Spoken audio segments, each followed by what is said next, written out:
Well, it's Tuesday, May 4th, Cinco de Mayo tomorrow. Um, just wanted to wish everybody a wonderful day. Just sort of gearing up mentally towards this coming Saturday when I'm doing my book signing at LA Vintage Gear at 2 p.m. And it says 2 to 5 on their flyer, but it'll be 2 till whenever we're done and hanging. It's going to be great to see people there, and I hope we have a nice turnout, regardless of how many I sell. It's just be nice to see people for a change, and it'll be protected and masks, and we're going to try to control it as best as possible, because now is not the time to start getting lax about what we're going through. But we're doing a whole lot better here in California than a lot of places where we were like one of the worst in the country for a while. Now it's considered one of the safest places. Even Disney's opening and things like that. So fingers are crossed, though, that we don't slide back. Let's see what else. God, it was so great visiting Jeff Porcaro. Um, I, I can never express enough how much I enjoyed playing with Jeffrey and how many really funny moments we had together. I mean, there's so many stories I could tell, but a lot of those are really are it only makes sense to you and the people you were involved with when it happened. I remember Carlos Vega and I don't know if I've ever told this before, but when we were on tour in Australia, we were going by a gift shop, and there was just a postcard was in there, and on the postcard it said "Fleece Inspector," and it was a picture of a guy at the butt end of a sheep, kind of spreading its cheeks and going like this. It's like we looked at each other and said, "This is so weird." And after that, every time we'd see each other, we would go. It was like just became a shtick between us. And sometimes we would do it during a show, and then we would see a review later of the show, and the reviewer would say, "God, it's so amazing how the bass player and drummer are connected. They have all these hand signals that they do, and we're sitting there going, we're the fleece inspectors. We're looking up a sheep's butt, and they're turning it into like this incredible musical special language that we have together." So some things just don't make sense unless you really know, what the origin and where these things are coming from is. Let's see. Got a bunch of stuff to take care of today, so I'm a little behind schedule getting this done. But I was thinking about who I would like to visit. I so enjoy turning people on to artists they're not familiar with. I've been playing a bunch and doing some tracks for people, but I'll get back to playing soon, I promise you. I haven't been avoiding it for any reason other than the fact that I'm just I enjoy this other aspect of this so much of just kind of going back into projects that I'd worked on in the past, and just tell people about these artists and let them go on their own little voyage of discovery, where some people have heard of all these people and other people hadn't, and it's it's great just to have somebody write and go, "Man, I didn't know about them. I went out and got their CD, and I'm checking all their stuff out," because this is really the music is a community, and I think that one of the things that made the early '70s, the '70s particularly, such a remarkable period was the sense of community that was in that, especially at least where I was here. I don't know what it was like in other parts of the country, but certainly the West Coast community was a remarkable community where you would go to anybody's house, any of the players or artists that you knew, and other people were there. You could, um, you know, you'd walk into somebody's place, and like David Crosby would be there, or Graham Nash, or Jackson Brown, or Joni Mitchell, or John Sebastian, or you name. I mean, they were everybody was pulling together. You'd go in the studio to work on an album, and people would drop by, and next thing you know, they're on the album too, singing background or putting on a solo or something like that. That sense of community is really stunning, and it was a magical golden age when all of that went on. But there is a sense of community still within all of the musicians, and it's really nice to be able to share things together and turn people on to people's music, because all the music is valuable and valid. It's just some people are fortunate enough to have things go to a really high level in their careers, and other people don't get quite the same breaks. But that doesn't decrease the validity of the music that they've done. So today I was going to go visit a friend of mine. We've been friends for many, many years, and he's actually one of the most talented people I've ever known. And his name is Ellis Hall. Oops, got a huge bird. I think what the hell is this?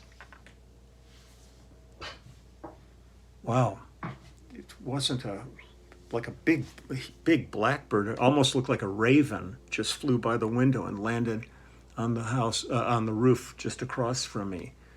And it is a big bird. So I'm gonna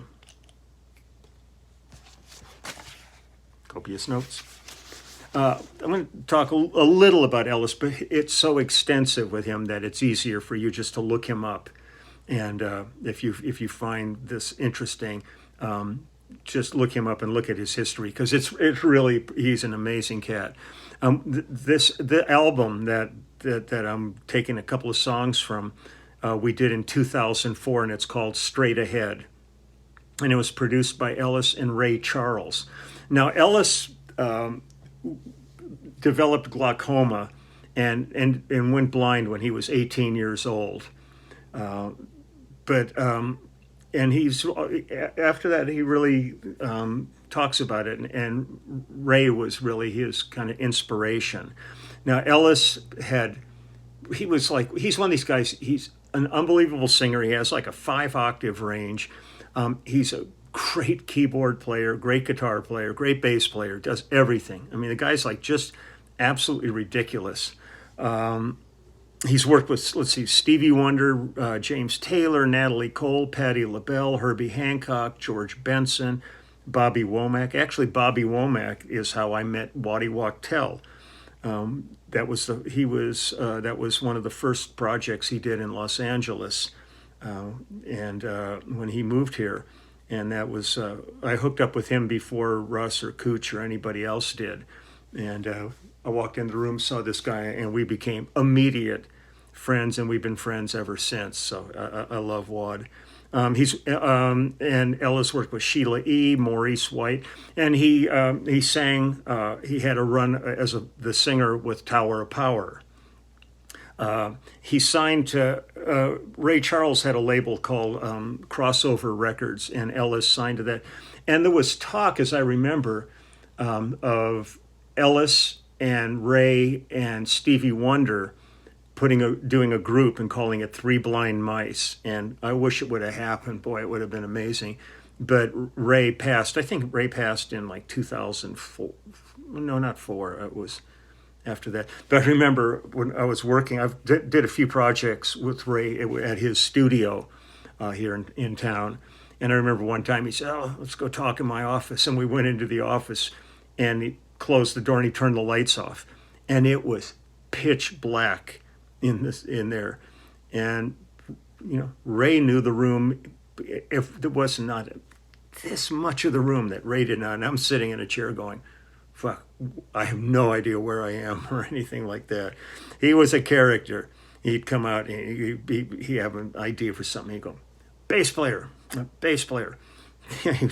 was the way he would get your attention. He was a funny cat, and I think I have a video of it much earlier, of A Song for You. A Song for You, that I did. It was Steve Gadd and I on that with Ray.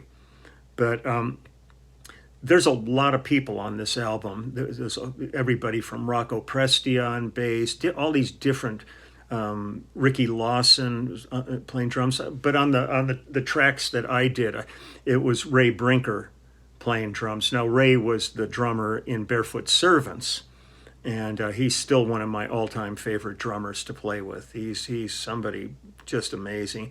And I believe Paul Jackson Jr. was playing guitar on this, and Ellis would have most likely been playing piano on this, but there's other people involved. It's just I've looked through all of the credit sites, and I see this massive list of people, but I don't see anything designated to specific tracks, which is what I wish they did.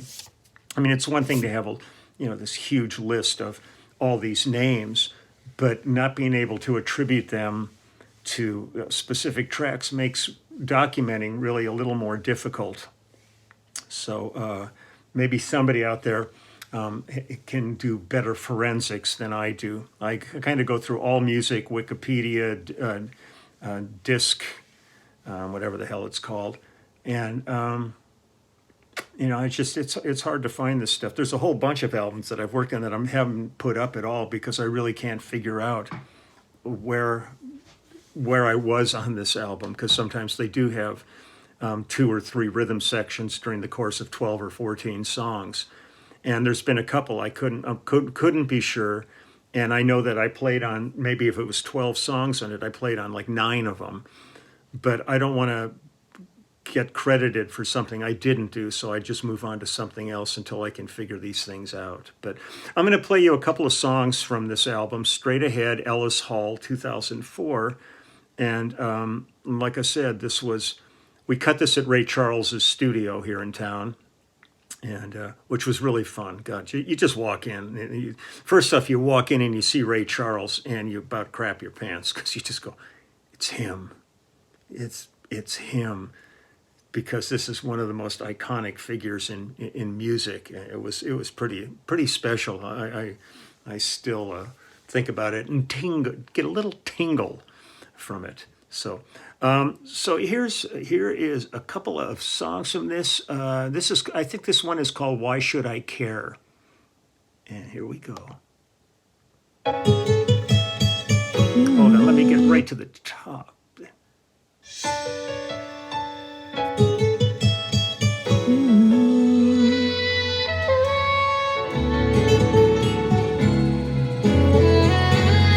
Could be Ellis playing guitar on this. He could play everything. Just I know you're so far away. Why should I care what's going on with you today? I heard somewhere in a dream the world won't come together through indecencies.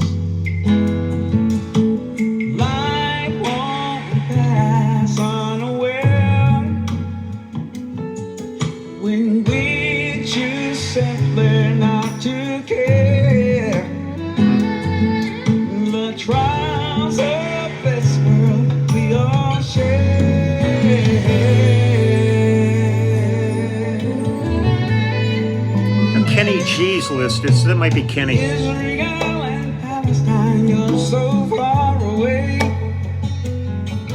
Why should I care what's going on with you today? I've heard somewhere in a dream the world won't come together through indignities.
I'm pretty sure that's Kenny on soprano.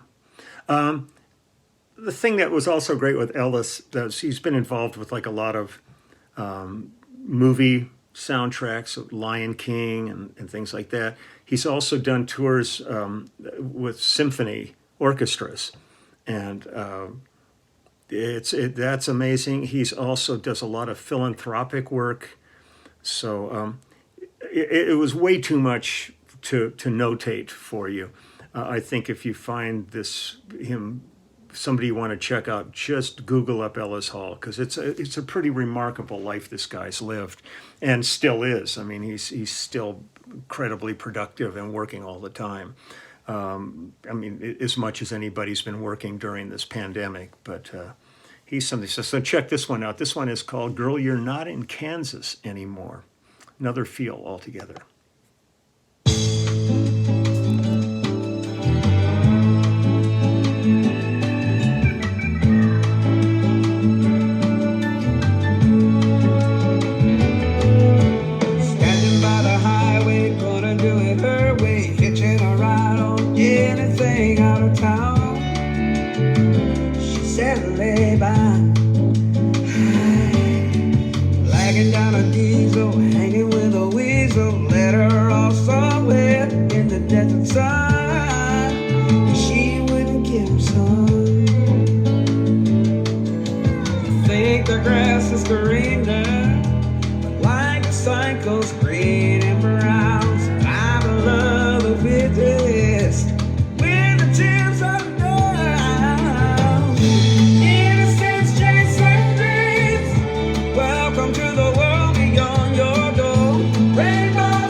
Every day alive, innocence chasing.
Aren't you scared?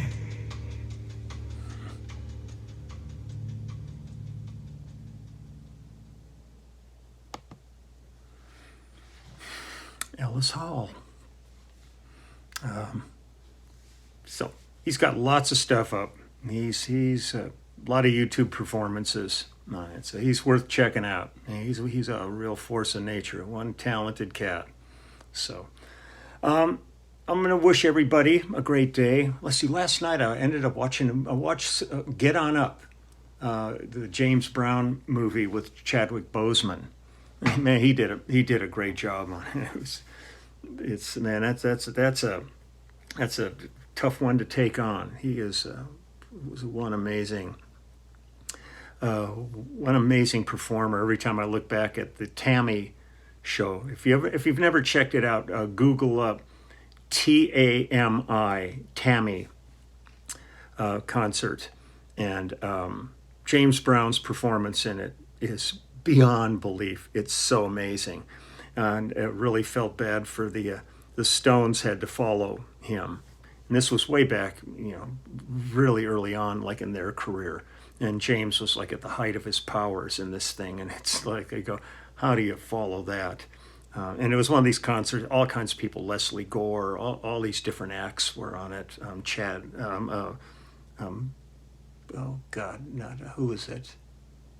Oh, doesn't matter. Just Google it up, and but check out James Brown Tammy show, and it's pretty mind blowing what this guy did. But okay, I'm rambling off here again. I'm gonna get running here. I've got a couple of errands to run, and then I've got some things to do related to the book, and I'm still gearing things up, getting ready for Saturday. I'm so looking forward to that, so that'll be fun. So just have a great day. That's all I can say. I'll be back tomorrow, and I just give a little shout out, thoughts to all of the people that are keeping us afloat.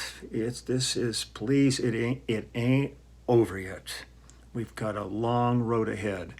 When they talk about herd immunity to protect all of us, and that's like 75-80% of the population having their vaccinations, and at this point I think we're something like 35% covered. So we have a long ways to go on this to really protect ourselves and our future. And you look at other parts of the world that are really having serious problems right now. This is nothing to be trifled with. I'm thrilled that things are easing up here a little bit, but they could just as easily go south on us if we're not careful. So take good care. And oh, there you are.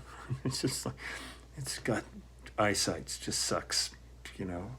It's been wearing glasses since I was a little kid, and it's so funny every time I go to get my eyesight. I'm looking around. I'm going, God, my eyes are just getting terrible. I can't see. And I go in to get my eyes checked, and the doctor goes, well, it's actually because your eyes are getting better, and now that prescription's not good. We're going to have to change your prescription, but it's because they're getting better, not worse. So I kind of figure if I live to be maybe 150 or 180 years old, I might not have to wear glasses again. Never know. Something to look forward to. So, okie dokie, I am out of here. I'll talk to you later. Ellis Hall, don't forget. Bye-bye.